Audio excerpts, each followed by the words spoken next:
으쌰. 자. 안녕하세요. 미디크루 최 실장입니다. 음향기기는 미디크루라는 거. 네. 요즘 저희 영상을 보고 제품을 구매했는데 세팅이 안 된다 라고 질문을 남기시는 분들이 계세요. 그런데 구매 내역이 안 떠. 내가 지금 웃는 게 아니다. 네, 어쨌든 유튜브는 계속 해야 되겠죠. 오늘은 현실적으로 여러분들이 노래 녹음을 하는 현실적인 공간을 기준으로 최대한 깔끔하게 소리를 녹음할 수 있는 방법에 대해 체크를 해보려고 합니다. 여러분들이 현실적으로 녹음하는 공간이라는 게 사실 제가 다 알고 있어요, 여러분. 일반 가정집의 작은 방 한 칸, 또는 옆방 사람과 멱살잡이를 하지 않을 정도로만 공사가 되어 있는 작업실. 뭐 크기도 다 거의 비슷비슷할 거예요. 뭐 3x3, 커봐야 3x4 정도 되는 공간에서 노래 녹음을 하시게 될 텐데, 그런 공간에서 현실적으로 노래 녹음을 할 때 최대한 깔끔하게 소리를 받는 방법에 대해 알아보려고 합니다. 제가 이 영상을 찍는 이유는, 저는 제가 원하건 원하지 않건 다른 분들의 작업 파일을 보게 되는 경우들이 많거든요.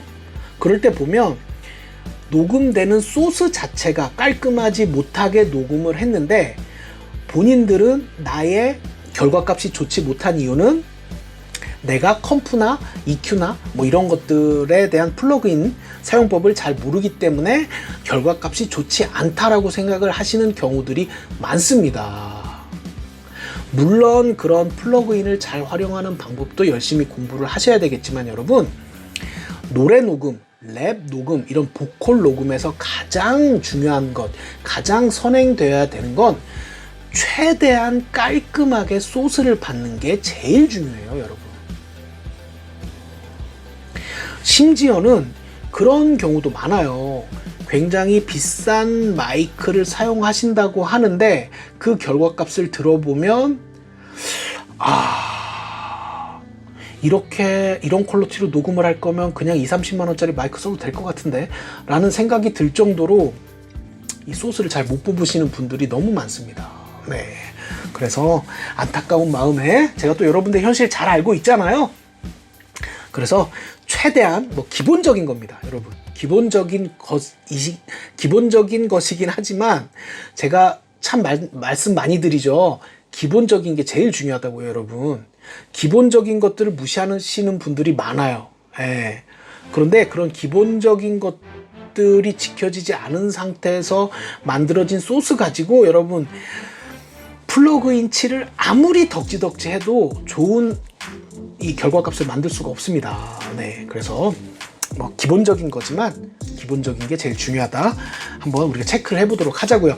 아마 이 내용을 아시는 분도 있을 거고 모르는 분도 있을 수 있고, 알지만 귀찮아서 안 하는 분들도 있을 테지만 한번 체크를 해보자고요.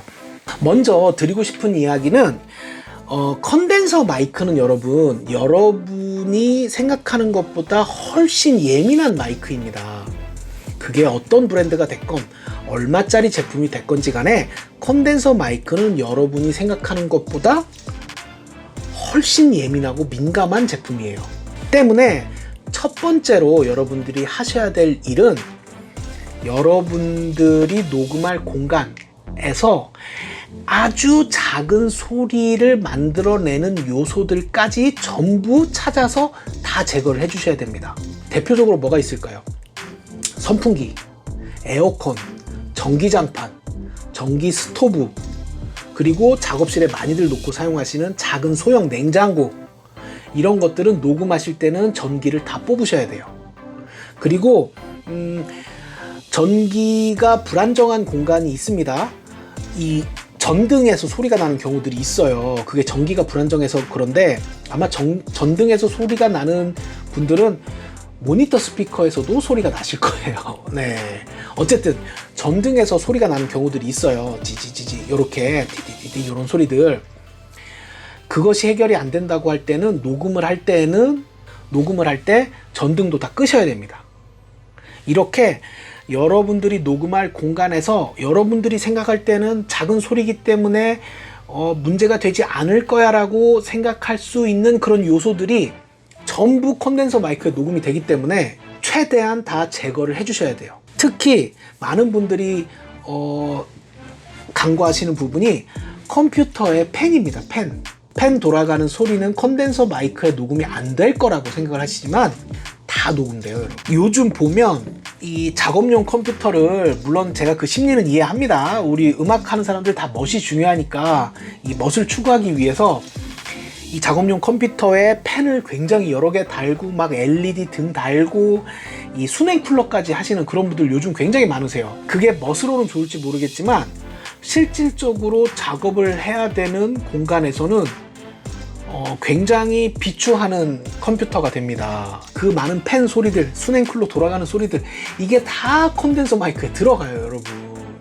그렇기 때문에 작업용 컴퓨터는 그냥 아무것도 없는 일반 데스크탑 케이스를 쓰시는 게 제일 좋고, 또 개인적으로는 제가 어릴 때 사용했던 방법인데, 이 책상 밑에 하드보드지 있죠? 하드보드지를 이용해서 그 검정색 계란판 있잖아요, 여러분. 그 계란판을 하드보드지에 이렇게 양쪽에 붙여서 이 책상 밑에 가벽을 세우는 겁니다, 쉽게 말해서. 그래서 문까지 달아서 컴퓨터를 그 안에 넣어놓고 있다가 녹음을 할 때는 그 문을 닫아서 이 팬 소리가 밖으로 새어나가지 않도록 해주시는 것도 하나의 방법이 될 수 있어요. 그리고 또 이 많이들 간과하시는 게 노트북입니다. 노트북. 저도 작업용 컴퓨터로 노트북을 사용하고 있고, 요즘 많은 분들이 작업용 컴퓨터로 노트북을 사용하고 있는데, 정말 많은 분들이 이렇게 녹음을 하세요. 이렇게 노트북 앞에 컨덴서 마이크 놓고 이렇게 녹음을 하세요. 그러면 노트북에서 돌아가는 팬 소리가 여기 다 들어갑니다. 안 들어갈 것 같죠? 다 들어갑니다. 그 녹음을 하신 다음에 결과물을 보면 목소리와 목소리 사이에 빈 공간 있죠? 그 빈 공간에서 뭐 이런 소리들 있죠, 여러분. 그런 소리의 거의 99%는 전부 다 컴퓨터 팬 돌아가는 소리예요. 아니면 그 에어컨을 약으로 놨을 때의 소리가 다 그 공간을 채우는 겁니다. 그게 여러분들 목소리와 목소리 사이 여백에만 영향을 미치는 게 아니라 목소리에도 그 소리가 다 이렇게 껴서 들어가게 되는 겁니다. 이렇게 여러분들이 생각하실 때는 컴퓨터 팬 소리 이런 것들이 뭐 별거 아닐 거라고 생각을 하시지만 컨덴서 마이크에는 다 들어가요. 그렇기 때문에 노트북을 사용하시는 분들 같은 경우에는 거리를 떨어뜨려 주면 좋겠지만 현실적으로 어렵잖아요. 그럴 때는 녹음을 할 때만큼은 노트북 위에, 이 키보드 위에 수건이나 방석이나 담요나 이런 것들로 이렇게 덮어주시는 거예요. 그러면 꽤나 많이 노트북의 팬 소리가 마이크에 들어가는 걸 방지할 수 있습니다. 이렇듯 여러분이 할 수 있는 최선을 다해서 녹음을 할 때만큼은 아주 작은 소리도 다 제거를 해 주셔야 된다는 게 첫 번째로 체크를 하셔야 되는 항목이고요.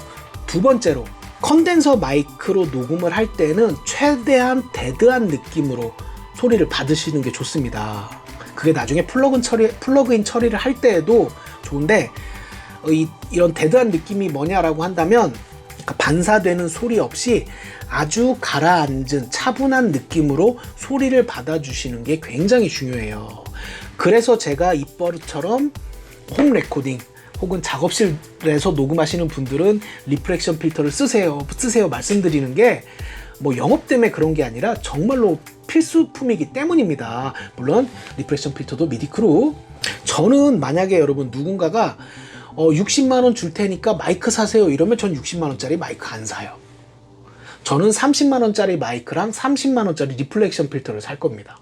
그만큼 리플렉션 필터가 중요한데, 문제는 좀 쓸만한 리플렉션 필터는 가격이 좀 나가는 편이죠. 20-30만원이 넘어가니까 부담되시는 분들도 분명히 계실 거예요. 괜찮아요, 여러분.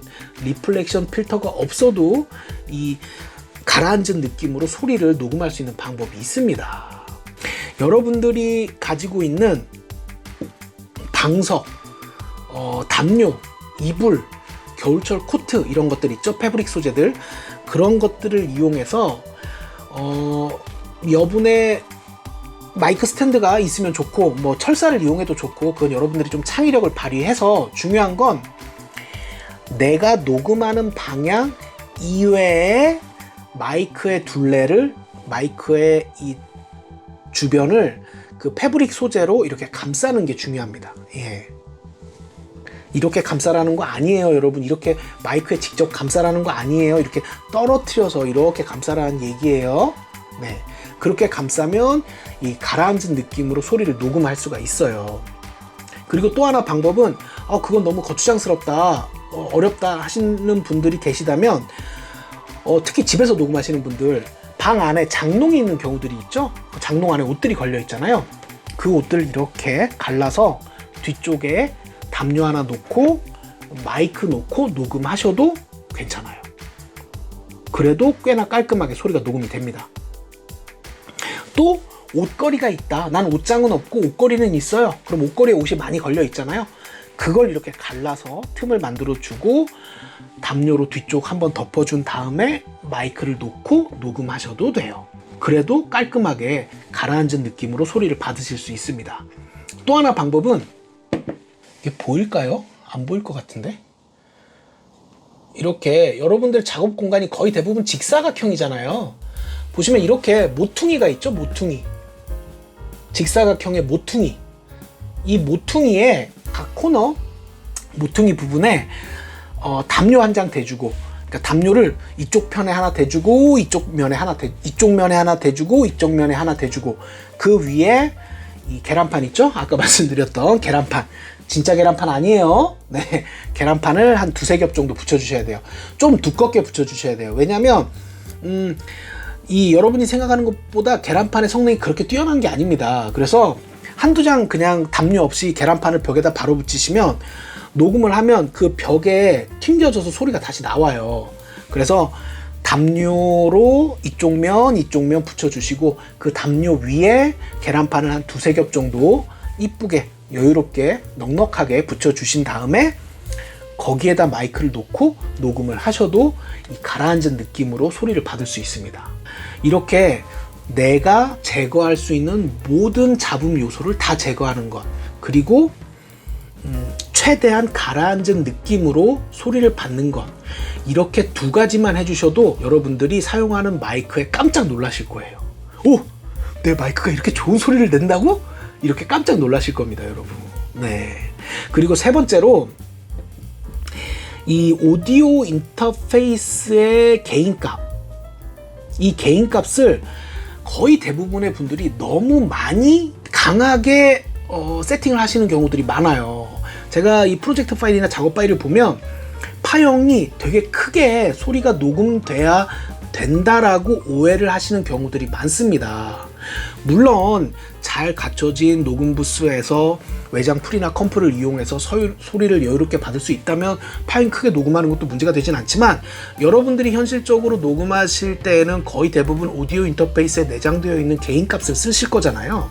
그런데 정말 많은 분들이 녹음되는 파형의 크기가 커야 된다라는 생각들을 많이 하세요. 아마도 이 작곡 프로그램에서 이 샘플이나 룹을 불러오면 샘플이나 룹 파일들은 파형이 크죠. 여유롭죠. 네, 두껍고. 아마 그런 걸 보시다 보니까 내가 목소리를 녹음할 때에도 파형이 저 정도 크기가 돼야 된다라고 오해를 하시는 것 같은데 전혀 그렇지 않습니다, 여러분. 제가 앞에서도 말씀드렸지만 중요한 건 소리가 깔끔하게 들어가는 게 중요하지 파형이 막 그렇게까지 클 필요가 없어요. 이 오디오 인터페이스에 내장되어 있는 마이크 프리의 성능이라는 거는 나중에 제가 이 외장 프리 또 리뷰할 때 자세히 말씀드릴, 이런 걸 뭐 자세히 또 말할 필요가 있을지 모르겠는데, 어쨌든 이 오디오 인터페이스에 들어있는 마이크 프리라는 건 물론 예전에 비하면 굉장히 훌륭한 성능을 나타내지만 아주 큰 개인값을 받을 만큼 여유로운 성능을 가지고 있지는 않습니다. 아마 여러분들이 내가 눈으로 보기에 이 정도는 받아야지 할 정도로 파형이 크게 그려질 만큼 개인값을 올려서 소리를 받으시면 소리가 크게는 들어갈지 모르겠지만 굉장히 찢어지는 건 아닌데 마치 찢어진 것처럼 뭉개져서 소리가 녹음되실 거예요. 네. 그래서 여러분들이 사용하는 오디오 인터페이스의 적정 개인값이 얼마냐라고 한다면 사람마다 당연히 다 다르겠지만, 한 잔 마시고요. 사람마다, 상황마다, 장르마다 다 다르겠지만 여러분들이 앞에서 말한 두 가지 조건을 어느 정도 충족을 했다라고 했을 때, 가정했을 때 이 웨이브 트랙의 레벨 미터를 보면 녹색이 한 이 정도 되죠. 그리고 그 위에 노란색이 한 이 정도 되고 빨간색이 한 한두 칸 이렇게 있을 거예요. 당연히 빨간색을 칠 정도로 게인을 올려선 절대 안 되고요. 여러분들이 녹음할 노래의 가장 센 부분, 가장 지르는 부분에서 레벨이 노란색을 살짝 치는 정도, 그 정도가 여러분의 오디오 인터페이스의 게인 값이라고 보시면 얼추 맞습니다. 그러면 아마 파형이 조그맣게 녹음되기 때문에 이거 소리가 너무 작게 녹음되는 거 아닌가라는 걱정을 하실 텐데 그렇지 않아요. 제가 앞에서도 말씀드렸지만 파형이 크게 녹음되고 작게 녹음되는 건 그렇게 중요하지 않아요. 그렇게 작게 녹음됐다 하더라도 소스만 깔끔하게 녹음이 됐다면 그때 여러분들이 인터넷상으로 공부 참 많이 하고 다니시는 그 컴프 사용법, EQ 사용법 이런 거 있죠? 그런 걸 그때 대입해서 소리를 키워주시면 되는 거예요. 네. 아마 제가 말씀드린 이 세 가지 작업 공간에서 아무리 작은 소리를 할지라도 소리가 나는 모든 요소를 최대한 다 제거하자. 그리고 두 번째로 가라앉은 느낌으로 반사음이 없이 가라앉은 느낌으로 마이크 녹음을 하자. 그리고 세 번째로 오디오 인터페이스의 게인 값을 그렇게 크게까지 줄 필요는 없다. 파형이 크게 녹음되는 건 중요하지 않다. 파형이 좀 작게 녹음되어도 깔끔하게 녹음이 되는 게 더 중요하다. 그래서 이 오디오 인터페이스의 게인 값을 적정하게 맞추자. 이렇게 세 가지만 여러분들이 적극적으로 한번 테스트를 해보시면 아마 여러분들이 가지고 계신 마이크에 깜짝 놀라실 겁니다. 네. 내 마이크가 이런 소리를 낸다고? 하실 정도로 깜짝 놀라실 거예요. 네. 오늘 이렇게 현실적으로 홈 레코딩 작업실에서 녹음하시는 상황을 상정해서 현실적으로 깔끔하게 목소리를 녹음하는 방법에 대해서 체크를 해 봤습니다. 뭐 빠뜨린 게 있나요? 빠뜨린 거 있나 없나? 혹시 좋은 아이디어 있으신 분들은 또 댓글 남겨주시면 다른 분들이 보고 그런 방법도 있네요 라고 생각하실 수 있으니까 댓글도 많이 달아주시고요. 저는 또 다음 영상으로 돌아올게요. 여러분 구독, 좋아요 부탁드리고요. 안녕.